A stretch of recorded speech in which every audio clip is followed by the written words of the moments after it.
Hello बच्चा लोग, क्या हाल चाल। तो हम लोग जैसा कि देख पा रहे हो ग्रेविटेशन चैप्टर को स्टार्ट करने जा रहे हैं। फिजिक्स का इंपॉर्टेंट चैप्टर है, 9th में पढ़ना है, 11th में भी पढ़ना है। आगे अगर इंजीनियर डॉक्टर बनना चाहोगे तो भी आप फिजिक्स पढ़ोगे, तो उसके लिए भी जेई हो नीट हो उसके लिए ग्रेविटेशन पढ़ोगे ही। तो बेस यहीं से स्टार्ट होगा।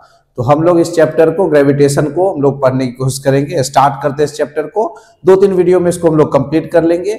इसके अलावा ग्रेविटेशन से रिलेटेड जितने भी क्वेश्चंस हैं उसको भी, चाहे वो एमसीक्यू हो, चाहे जो है न्यूमेरिकल टाइप का प्रॉब्लम हो या डेरिवेशन हो, वो सब हम लोग आगे करते जाएंगे। तो चलो बिना समय बर्बाद किए हम लोग चैप्टर स्टार्ट करते हैं। जैसा कि देख पा रहे चैप्टर का नाम है ग्रेविटेशन। तो इसके इंट्रोडक्शन से हम लोग स्टार्ट करते हैं। सबसे पहले तो यही समझते हैं कि ग्रेविटेशन होता क्या है, किसको बोलते हैं ग्रेविटेशन।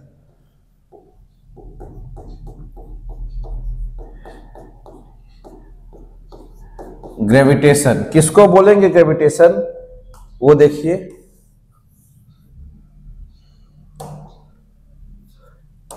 तो ग्रेविटेशन समझने के लिए पहले तो फोर्स को समझने की कोशिश करते हैं कि फोर्स क्या होता है। तो आप लोगों ने फोर्स पढ़ा है, एक चैप्टर था आपका चैप्टर 2 जहां force and law of motion आपने पढ़ा है। उसमें फोर्स के बारे में हम लोग क्या पढ़ते हैं कि कोई भी धक्का या खिंचाव के लिए जो एफर्ट लगाते हैं उसी को फोर्स बोलते हैं, यानी कि पुश और pull acting on a body is called force apply. तो जब आपने फोर्स पढ़ा था तो वहां फोर्स के टाइप को भी आपने पढ़ा होगा। जब हम लोग फोर्स पढ़ रहे थे तो फोर्स के टाइप को पढ़े थे, और वो कौन कौन सा टाइप है। तो फोर्स दो तरीके से लग सकता है, या तो बॉडी के, एक तो बैलेंस और अनबैलेंस फोर्स है ही। इसके अलावा फोर्स का दो टाइप और होता है, एक होता है कांटेक्ट फोर्स, कांटेक्ट फोर्स, और दूसरा एक टाइप का फोर्स होता है non contact force. Non contact force. अब ये कांटेक्ट फोर्स और नॉन कांटेक्ट फोर्स क्या है, तो एक ऐसा फोर्स जो तब अप्लाई हो जब दो बॉडी आपस में कांटेक्ट में रहे, तो उस फोर्स को हम लोग कांटेक्ट फोर्स बोलते हैं। जैसे कि मस्कुलर फोर्स, मसल के से जो हम लोग जैसे कोई चीज को अपलिफ्ट किए, जैसे इसको उठाए तो कांटेक्ट में जाना तो जरूरी है इस वाटर बोतल को उठाने के लिए, तो ये एक तरह का कांटेक्ट फोर्स हुआ। फ्रिक्शन जो आप समझते हैं, फ्रिक्शन कैसा है, तो कांटेक्ट फोर्स हो जाता है। इसके अलावा जो हम लोग जानते हैं कि इंपल्सिव फोर्स, यानी एक ऐसा फोर्स जो किसी बॉडी में फ्रैक्शन ऑफ सेकंड के लिए अप्लाई करते हैं, उसी से मोमेंटम मिल जाता तो इंपल्सिव फोर्स हो गया। तो ये सब फोर्स जो है कांटेक्ट फोर्स है। और नॉन कांटेक्ट फोर्स क्या होता है, तो ऐसा फोर्स जिसको अप्लाई करने के लिए बॉडी के कांटेक्ट में आने की जरूरत नहीं है। मतलब a type of force which applied when two bodies are not in contact with each other is called non contact force। जैसे आपने देखा होगा कि एक मैग्नेट दूसरे मैग्नेट को अपने तरफ अट्रैक्ट करता है, या फिर एक मैग्नेट एक मैग्नेटिक सब्सटेंस को अपने तरफ अट्रैक्ट करता है, तो उसके लिए उसको कांटेक्ट में जाने की जरूरत नहीं है, दूर से अट्रैक्ट कर लेगा। तो ये नॉन कांटेक्ट फोर्स है, यानी मैग्नेटिक फोर्स हो गया। आपने एक इलेक्ट्रोस्टैटिक फोर्स देखा होगा, जैसे पेन से, इस मान लो ये पेन है, इसको बाल में ऐसे करके रगड़ के छोटे से कागज के टुकड़े के पास ले जाए तो इस पर चार्ज आ जाता है, तो उसको अपनी तरफ अट्रैक्ट कर लेता है, तो ये इलेक्ट्रोस्टैटिक फोर्स कहलाता है। ये भी नॉन कांटेक्ट फोर्स है। तो उसी तरह से एक नॉन कांटेक्ट फोर्स का ही टाइप होता है ग्रेविटेशनल फोर्स, जिसको हम लोग ग्रेविटेशन बोलेंगे। इस फोर्स के कारण ही ब्रह्मांड का हर ऑब्जेक्ट दूसरे ऑब्जेक्ट को अपने तरफ अट्रैक्ट करता है। कैसे हम लोग देखते हैं न्यूटन का जो लॉ हम लोग पढ़ते हैं कि सेब ऊपर से नीचे गिर रहा है, धरती की तरफ ऊपर से नीचे ही क्यों गिरा, कहीं ऊपर क्यों नहीं चला गया, पेड़ से नीचे ही क्यों गिरा, क्योंकि धरती उसको अपने तरफ अट्रैक्ट कर रही है, इसलिए पेड़ से जो सेब गिरा वो जमीन पर गिरा। तो ये फोर्स जिसके कारण ब्रह्मांड का हर ऑब्जेक्ट, ऐसा नहीं केवल धरती पर ये फोर्स लगेगा, एक ऐसा फोर्स जिसके कारण ये यूनिवर्स का हर ऑब्जेक्ट दूसरे ऑब्जेक्ट को अपने सेंटर की तरफ अट्रैक्ट कर रहा है, उस फोर्स को हम लोग ग्रेविटेशनल फोर्स बोलते हैं।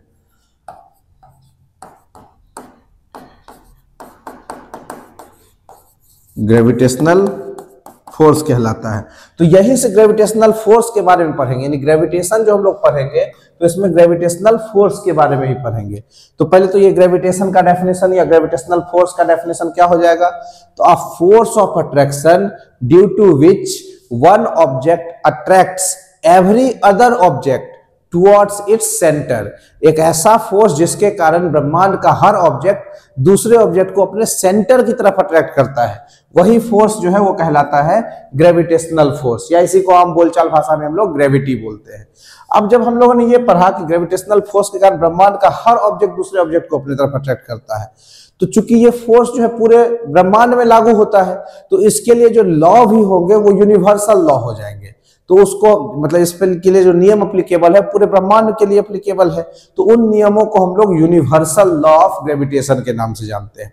अच्छा, ये ग्रेविटेशनल फोर्स को समझने के लिए एक बार फिर से समझिए। जैसे मान लीजिए कि यहाँ पर ये अर्थ है, इस पर जो है एक पेड़ लगा हुआ है धरती पर, और इस पेड़ से एक फल जो है वो टूट करके गिरा है, तो कहाँ गिरेगा? तो धरती पर ही गिरेगा। तो धरती इस फल को जो अपनी तरफ खींच रहा है, तो एक फोर्स के कारण खींच रहा होगा, तो वही ग्रेविटेशनल फोर्स कहलाता है। इसको हम लोग GF के नाम से भी जानते हैं, फोर्स ऑफ ग्रेविटेशन। यही ग्रेविटेशनल फोर्स के कारण धरती पर ये पेड़ फल गिर पा रहा है पेड़ से। अब इसके लिए जो लॉ अप्लाई होगा उस लॉ को हम लोग क्या बोलते हैं? तो यूनिवर्सल लॉ ऑफ ग्रेविटेशन। तो थोड़ा सा समझते हैं हम लोग यूनिवर्सल लॉ क्या है। So universal law of gravitation, ये यूनिवर्सल लॉ ऑफ ग्रेविटेशन कहता है कि जैसे एक ऑब्जेक्ट है, ठीक, ये कोई दूसरा ऑब्जेक्ट है, तो इस ऑब्जेक्ट का और इस ऑब्जेक्ट का दोनों का सपोज हम लोग कुछ नाम रख लेते हैं। जैसे ये ऑब्जेक्ट जो है ना, ये ऑब्जेक्ट जो है, ये ऑब्जेक्ट A है, ये दूसरा ऑब्जेक्ट है, ये ऑब्जेक्ट जो है हमारा B है, इसका भी कुछ मास होगा ऑब्जेक्ट A का, तो मान लीजिए कि इसका मास जो है वो कैपिटल M है, और ये ऑब्जेक्ट B का भी कुछ मास होगा, तो इसका मास हम लोग मान लेते हैं स्मॉल m है, ठीक। अच्छा, इस ऑब्जेक्ट के सेंटर से इस ऑब्जेक्ट के सेंटर के बीच का एक डिस्टेंस भी होगा, इस डिस्टेंस को चलिए हम लोग r मान लेते हैं, ठीक।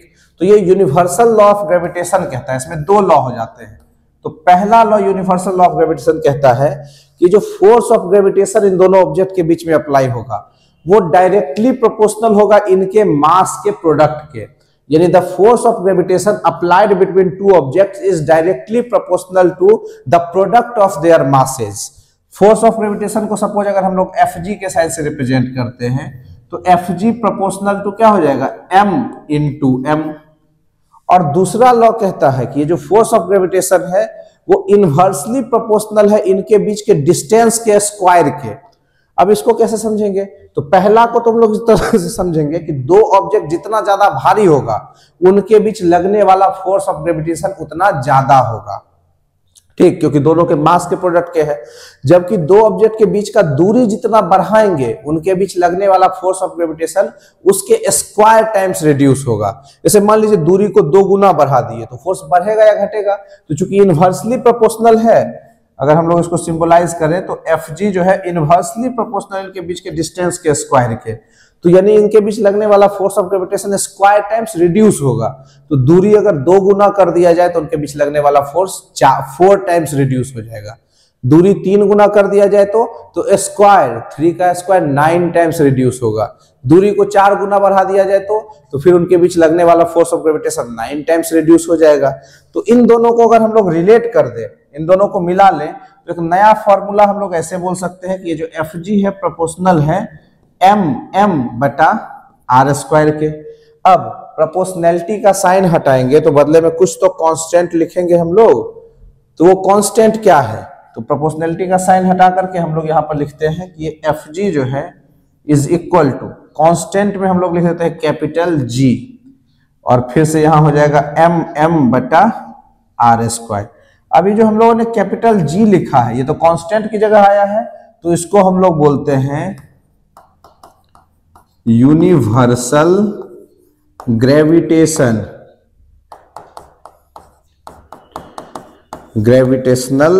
कांस्टेंट, यूनिवर्सल ग्रेविटेशनल कांस्टेंट बोलते हैं इसको। क्योंकि कांस्टेंट है तो इसका एक वैल्यू भी होता होगा, तो इसका जो वैल्यू है ना वो वैल्यू होता है 6.67 इंटू 10 टू द पावर -11। ये तो इसका वैल्यू हो गया। अच्छा, इसका एक यूनिट भी होता होगा, तो यूनिट क्या लिखे हम लोग? पहले हम लोग निकाल लेते हैं, कैलकुलेट कर लेते हैं इसका यूनिट, और इसका यूनिट हम लोग यहाँ पर नोट डाउन करेंगे। तो देखिए, अगर हम लोग बोलें कि हम लोग कैलकुलेट करने जा रहे हैं यूनिट ऑफ यूनिवर्सल ग्रेविटेशन या ग्रेविटेशनल कांस्टेंट। तो कैसे इसका यूनिट कैलकुलेट करेंगे हम लोग? देखिए, तो हम लोग जिसका यूनिट निकाल रहे हैं उसको एक तरफ लिख लेते हैं, यानी कि G इज इक्वल टू ये Fg इंटू ये R स्क्वायर, और ये मल्टीप्लाई है तो इधर आएगा तो डिवाइड हो जाएगा m इंटू एम। अब इन सब का यूनिट क्या है? Fg फोर्स है तो इसका यूनिट क्या हो जाएगा? न्यूटन। R डिस्टेंस है तो इसका स्क्वायर तो मीटर स्क्वायर। m मास है और ये भी मास है तो kg इंटू kg यानी kg स्क्वायर। तो इसको मिला करके हम लोग क्या यूनिट बोल सकते हैं? न्यूटन मीटर स्क्वायर और पर kg स्क्वायर, क्योंकि ये तो kg ऊपर चल जाएगा तो यहां पर हम लोग यूनिट लिख सकते हैं इसका न्यूटन मीटर स्क्वायर पर kg स्क्वायर। ये आपका कैपिटल G का यूनिट वैल्यू होता है 6.67 इंटू 10 टू द पावर -11। इसको राउंड ऑफ करके हम लोग 6.7 इंटू 10 टू द पावर -11 भी बोल सकते हैं। और यूनिट क्या हो गया? तो न्यूटन मीटर स्क्वायर पर kg स्क्वायर। अंडरस्टूड? इसका एक और यूनिट हम लोग बना सकते हैं, ये तो ऐसा यूनिट हो गया, एक और यूनिट हम लोग बना सकते हैं। कैसे? तो देखिए इसका एक यूनिट कैसे बन जाएगा। क्योंकि Fg क्या है? तो फोर्स है, तो फोर्स जो है हम लोग इसके लिए हम लोग फोर्स का यूनिट, फोर्स का अगर यूनिट निकाला जाए तो फोर्स का यूनिट क्या होता है? फोर्स का फॉर्मूला क्या होता है? फोर्स बराबर मास इनटू एक्सेलरेशन। मास का यूनिट kg, एक्सेलरेशन का यूनिट मीटर पर सेकेंड स्क्वायर। तो इसका यूनिट हो जाएगा kg मीटर पर सेकेंड स्क्वायर। इसी को हम लोग न्यूटन बोलते हैं। तो जहां न्यूटन लिखे हैं इसके जगह हम लोग लिख सकते हैं क्या कि kg मीटर पर second square into metre square अब बटा kg स्क्वायर। अब इधर देखिए तो इस kg से इसका स्क्वायर टाइम्स कट जाएगा तो ये kg ऊपर चल जाएगा। अच्छा, मीटर से ये मीटर क्यूब हो जाएगा तो इसका यूनिट क्या बना? मीटर क्यूब पर kg, क्योंकि kg तो ऊपर जाएगा, फिर पर सेकेंड स्क्वायर। ये भी एक यूनिट हो सकता है, मीटर क्यूब पर kg पर सेकेंड स्क्वायर, ये भी यूनिट बन जाएगा इसका। तो एक तो यूनिट न्यूटन मीटर स्क्वायर पर kg स्क्वायर है और एक यूनिट ये भी हो सकता है हमारा। तो ये है हमारा यूनिवर्सल ग्रेविटेशन कांस्टेंट का यूनिट। अब जैसा कि हम लोगों ने कहा कि ग्रेविटेशन जो है पूरे ब्रह्मांड में लागू होता है, तो हमारी धरती पर भी लागू होता है, लेकिन चूंकि ये इतना ज्यादा, और ये डिपेंड करता है किस पर? तो ऑब्जेक्ट के मास पर भी डिपेंड करता है। तो ये हमारे लिए, ये जो हमारा फिजिकल वर्ल्ड है, जैसे पेन, पेपर, बुक, कलम, इवन बिल्डिंग, ट्रेन, ये सब का मास बहुत ही नेग्लेजिएबल माना गया है। तो बहुत नेग्लेजिएबल मास है तो इस पर लगने वाला फोर्स ऑफ ग्रेविटेशन भी एकदम नगण्य है, नहीं के बराबर, बहुत कम है। तो फिर ये ग्रेविटेशनल फोर्स कहाँ काम करेगा? तो ये सेलेस्ट्रियल बॉडी पर काम करता है, मतलब खगोलीय आसमानी पिंड जो है उस पर ये फोर्स काम करता है। तो वहां पर जो फोर्स काम करेगा तो ये तो हर जगह है सेलेस्ट्रियल बॉडी, तो इस पर लगने वाला लॉ भी सेलेस्ट्रियल बॉडी, और इसी के कारण जो है ये जो यूनिवर्सल ग्रेविटेशन, हमारा प्लेनेट का जो मूवमेंट है ये फोर्स ऑफ ग्रेविटेशन के कारण ही है। तो जो फोर्स ऑफ ग्रेविटेशन के कारण मूवमेंट है, इसको जिन्होंने बताया था उस साइंटिस्ट का नाम था केपलर। तो अब हम लोग थोड़ा सा केपलर्स लॉ पढ़ेंगे प्लेनेटरी मोशन को एक्सप्लेन करने के लिए। तो आइए हम लोग समझते हैं केपलर का लॉ ऑफ प्लेनेटरी मोशन। समझते थोड़ा सा हम लोग Kepler's law of planetary motion. यानी केपलर ऐसे साइंटिस्ट थे जिन्होंने प्लेनेट के मोशन को एक्सप्लेन करने के लिए एक लॉ दिया था, जिसको हम लोग केपलर्स लॉ के नाम से जानते हैं। इसको न्यूटन्स लॉ करके भी पढ़ा जाता है बुक में। तो Kepler's law of planetary motion, इसको एक्सप्लेन किया जाए। क्या है ये केपलर्स लॉ? तो देखिए, केपलर्स लॉ कहता है कि प्लेनेट जो है, आज तक हम लोग क्या पढ़ते आए हैं कि जैसे बीच में हम लोग सन बना लेते हैं, ये मान लीजिए सन है, और सन के अराउंड में हम लोग पाथ बना लेते हैं सर्कुलर, और हम लोग बोलते हैं ना कि प्लेनेट जो है इसी पर घूमते रहता है सर्कुलर पाथ पर। सोलर सिस्टम लोग कुछ इसी तरह से डायग्राम बनाते हैं, जैसे मान लीजिए ये एक प्लेनेट है, ये एक प्लेनेट है, ये प्लेनेट है, सन के अराउंड में कंटिन्यूअसली घूम रहा है। लेकिन ऐसा मूवमेंट नहीं होता है प्लेनेट का। एक्चुअली प्लेनेट का मूवमेंट कैसा होता है, इसको एक्सप्लेन किए केपलर। उनका कहना था कि प्लेनेट जो है सन के अराउंड में सर्कुलर पाथ पर नहीं घूमता है, वो पाथ इलिप्टिकल होता है। तो हम लोग एक पाथ बनाएंगे इस तरह से, ये पाथ है, ठीक, इलिप्टिकल पाथ है। अब अगर ये इलिप्टिकल पाथ है तो इसके लिए एक लाइन ड्रॉ करते हैं, इस लाइन को हम लोग बोलते हैं एक्सिस। और कौन सा एक्सिस है? तो ये मेजर एक्सिस है। एक लाइन और ड्रॉ कर सकते हो, माइनर एक्सिस हो जाएगा। यहां पर एक पॉइंट होगा, तो यहां पर भी एक पॉइंट होगा, इस पॉइंट को हम लोग बोलते हैं फोकियाई। यहां पर भी हो जाएगा फोकियाई, इसको फोकस बोल सकते हैं हम लोग। अगर आप स्फेरिकल मिरर देखिए तो फोकस है, तो फोकियाई। तो केपलर का पहला लॉ जो है, जो केपलर का प्लेनेटरी मोशन हम लोग पढ़ते हैं, इसमें 3 लॉ है। इसका जो फर्स्ट लॉ है ना केपलर का, उस लॉ को हम लोग लॉ ऑफ ऑर्बिट ही बोलते हैं। पहला लॉ जो है, ये लॉ जाना जाता है किस नाम से? तो लॉ ऑफ ऑर्बिट के नाम से। और लॉ ऑफ ऑर्बिट कहता है कि planet moves around their sun on an elliptical path where sun is situated at one of their foci. मतलब प्लेनेट जो है अपने सन के अराउंड, से ये मान लीजिए सन का पोजीशन है, यहां पर सन है और ये प्लेनेट घूम रहा है इस इलिप्टिकल पाथ पर। तो प्लेनेट जो है वो मूव करता है अपने सन के अराउंड में एक इलिप्टिकल पाथ पर, जहां पर कि सन का जो पोजीशन है उसके दोनों में से किसी एक फोकियाई पर बनाते हैं। यही है लॉ ऑफ ऑर्बिट। दूसरा जो लॉ है इसको हम लोग जानते हैं लॉ ऑफ एरिया के नाम से। सेकेंड लॉ जो है वो जाना जाता है लॉ ऑफ एरिया। और लॉ ऑफ एरिया क्या कहता है? तो लॉ ऑफ एरिया कहता है कि जो प्लेनेट जो है जब अपने सन के अराउंड में घूमता है, जैसे मान लीजिए प्लेनेट यहां है, यहां से यहां तक आया, तो इसमें ये कुछ एरिया कवर करेगा। सपोज कि यहां से यहां तक आने में इसके द्वारा ये एरिया कवर हुआ, ये वाला एरिया जो है प्लेनेट कवर किया। अच्छा, यहां से यहां तक जाने में मान लीजिए टी टाइम लगा। फिर प्लेनेट अगर इस पोजीशन पर है, यहां पर है और यहां से यहां तक आया है, तो यहां से यहां तक एज्यूम करिए कि ये एरिया जो दोनों है ना, ये एरिया बराबर है, ये एरिया और ये एरिया जो है बराबर है। तो एरिया बराबर कब होगा? इसका आर्क छोटा है, इसका आर्क बड़ा है, तो टी टाइम में ये आर्क कवर करता है।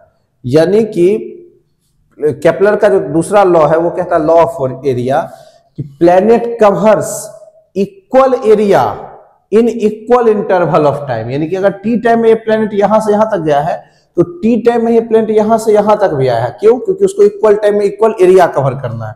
इसके लिए जब प्लेनेट अपने सन से दूर हो तो वो धीरे धीरे चलता है, और जब अपने सन के नजदीक हो तो तेजी से ट्रेवल करता है। तो इसको ऐसे हम लोग बोल सकते हैं लॉ ऑफ एरिया को, कि planet covers equal area in equal interval of time.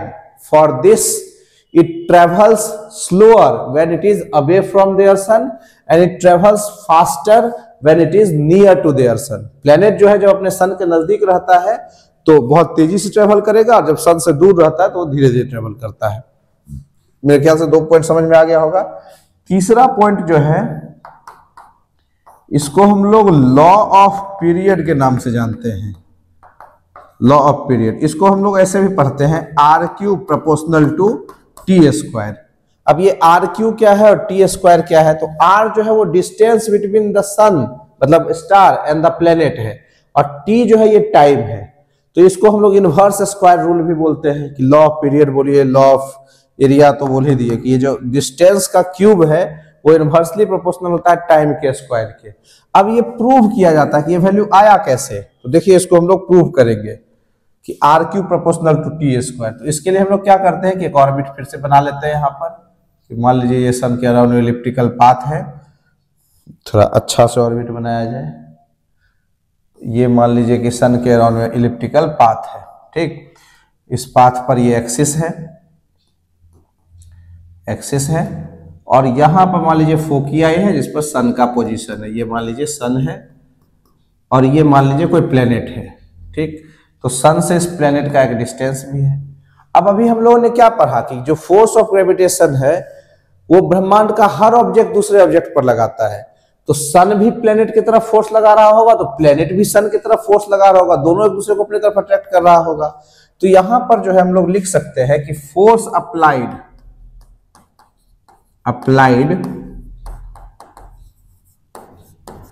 Bye the सन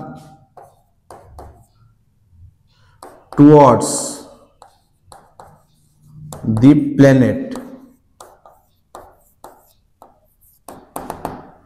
सन के द्वारा जो प्लेनेट पर फोर्स लगाया गया, तो मान लीजिए इस फोर्स को ग्रेविटेशनल फोर्स बोलते हैं, तो ऐसे बोल देंगे कि F G is equal to, अभी हम लोगों ने पढ़ा, जी एम एम बटा आर स्क्वायर। अच्छा, ये एम क्या है, तो कैपिटल एम सन का मास, स्मॉल एम जो है प्लेनेट का मास, और इसके बीच का जो दूरी है वो आर है। दूसरा, प्लेनेट भी सन को अपनी तरफ खींचेगा, तो इसको भी लिख लेते हैं हम लोग कि force applied by the planet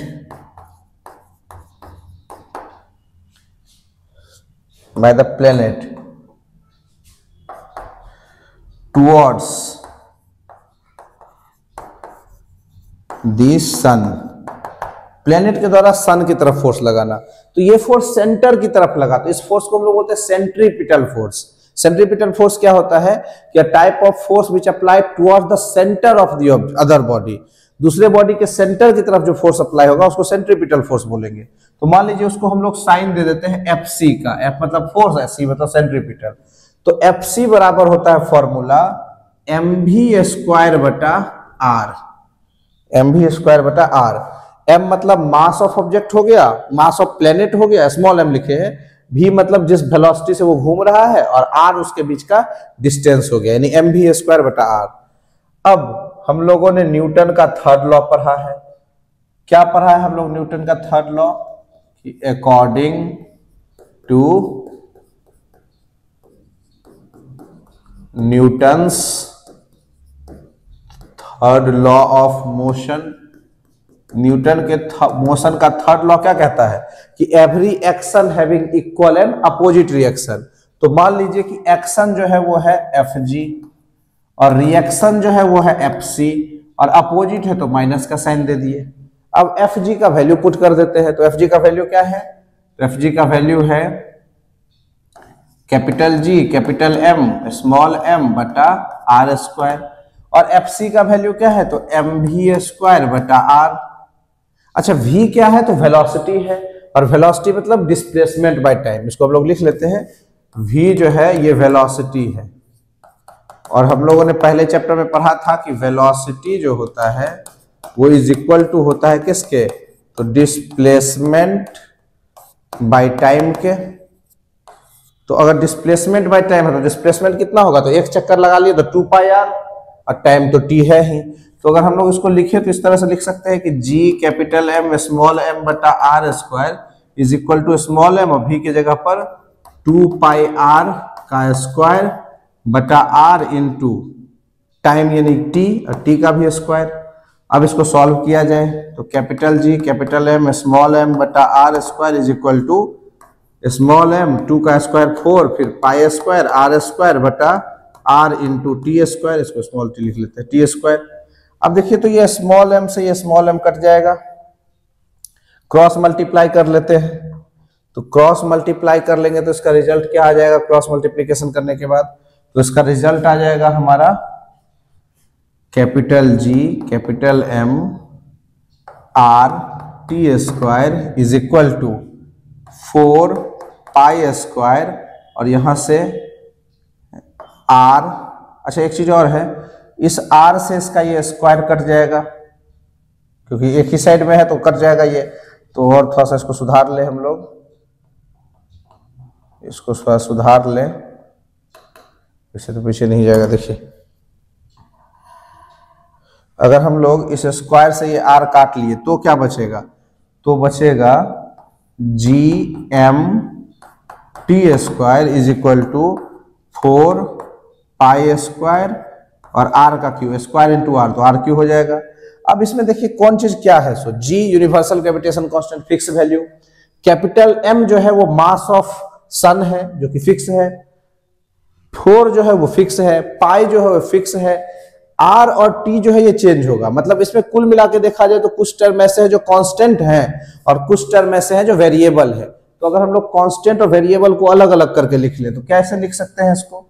तो इसमें कांस्टेंट टर्म कौन कौन सा है? तो g है कांस्टेंट, m है कांस्टेंट, फिर इधर देखिए मल्टीप्लाई इधर आएगा तो डिवाइड हो जाएगा, तो पाई स्क्वायर है कांस्टेंट और 4 है कांस्टेंट। और वेरिएबल क्या है? तो इनटू, यहाँ टी स्क्वायर वेरिएबल है और यहाँ पर आर क्यूब वेरिएबल है। अब ये सारा अगर कांस्टेंट है तो इसका रिजल्ट भी तो एक फिक्स रिजल्ट आता होगा, तो इन सबको हम लोग कांस्टेंट बोल सकते हैं। इंटू टी स्क्वायर बराबर क्या हो गया, तो आर क्यूब। अब जब ये कांस्टेंट, प्रोपोर्शनैलिटी के साइन को हटाते तो कांस्टेंट लिखते हैं, तो कांस्टेंट हटाएंगे तो प्रोपोर्शनैलिटी का साइन दे देंगे, तो क्या हो जाएगा वो वैल्यू, तो उसके जगह हम लोग लिख सकते हैं ये T square proportional to R cube. यही हम लोग प्रूव कर रहे थे, R cube proportional to T square या T square proportional to R cube. तो ये हो गया हमारा प्रूव्ड। तो इस तरह से ये जो है प्लेनेट का मूवमेंट को बताने के लिए केपलर्स लॉ है। फिर से एक बार समझ लीजिए, हम लोगों ने 3 लॉ पढ़ा है केपलर का। लॉ ऑफ ऑर्बिट जो कहता है कि planet moves around their sun on an elliptical path where sun is situated at one of their foci. दूसरा लॉ जो है जिसको हम लोग बोलते हैं लॉ ऑफ एरिया, और लॉ ऑफ एरिया कहता है कि planet covers equal area in equal interval of time. For this it travels slower when it is away from their sun and it travels faster when it is near to their sun। और तीसरा law जो है इसको law of period बोलते हैं या inverse square law भी बोलते हैं। ये R cube proportional to T square, मतलब cube time distance between the planet and the star is proportional to the square of the time taken to complete one revolution. ठीक, ये तीनों law हमारा हो गया, law of orbit, law of area and law of period. ये था हमारा gravitation का केपलर्स लॉ। इसके बाद हम लोग वैल्यू ऑफ जी निकालना सीखेंगे, इसके बाद और भी बाकी सारा टॉपिक को कवर करेंगे। तो इस वीडियो में छोटा सा ही रखते हैं, पहला वीडियो है। यहीं तक के लिए, अगले वीडियो में फिर मिलते हैं आगे का टॉपिक लेकर के। जुड़े रहिए, बहुत बहुत धन्यवाद।